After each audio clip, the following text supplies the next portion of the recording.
I left you off on the learning modules slide where after apprentice, you become an artisan. As an artisan, you're going to demonstrate mastery of the communication skills in the field and demonstrate effective communications with clients. After that, if you rise up to the next level, you become a team leader where you become a role model and train communication skills. And then, of course, develop creative learning materials for the team. So basically, you're taking the apprentice and turning him into the master. Just watch the recent Star Wars movies. The idea would go from being a Padawan learner to becoming a Jedi Knight and then becoming a Jedi Master, right? A Master Jedi. Forgive the example, but I thought that's something we could all kind of relate to. Now, finally, the implementation phase or plan is going to come in 3 phases. What we're going to do is we're going to create a learning cycle that will develop leaders and encourage talent to emerge within the organization.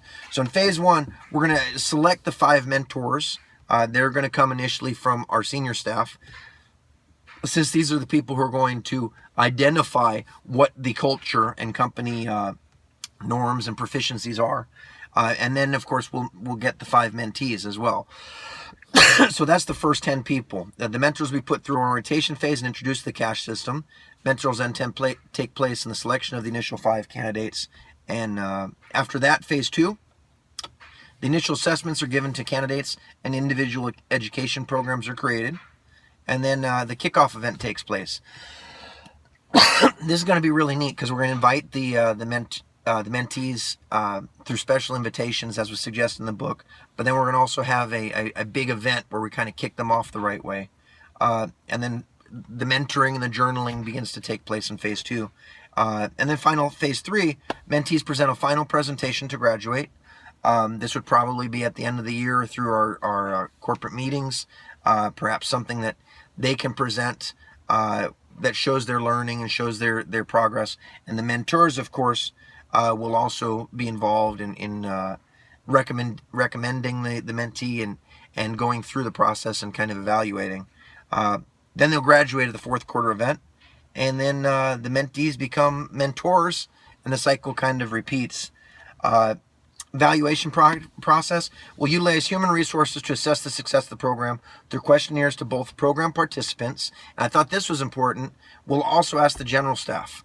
As these leaders come through our program, we should see a ripple effect throughout the company, and hopefully we'll have positive effects noted throughout the rest of the staff, and we'll be able to pick up on that. Additionally, sales numbers. We're a very quantifiable company, so if this works, sales numbers will be monitored and increases should be achieved. And then, of course, the final measurable to be monitored will also be the increase in staff retention. As we're training these individuals, the hope is that we're keeping the better leaders within our company. Final slide there. We mentioned with this leadership program, we'll empower the best talent Ergomotion has to offer and develop a new breed of leaders for our future growth. And I mentioned a thank you. And there's our company logo and our motto. It says powered by Ergomotion. Final slide has our bibliography. And I hope you appreciated our presentation here for a leadership development program. And it's been a real pleasure being a part of this class. And thank you for watching this video and all your feedback. Again, good night.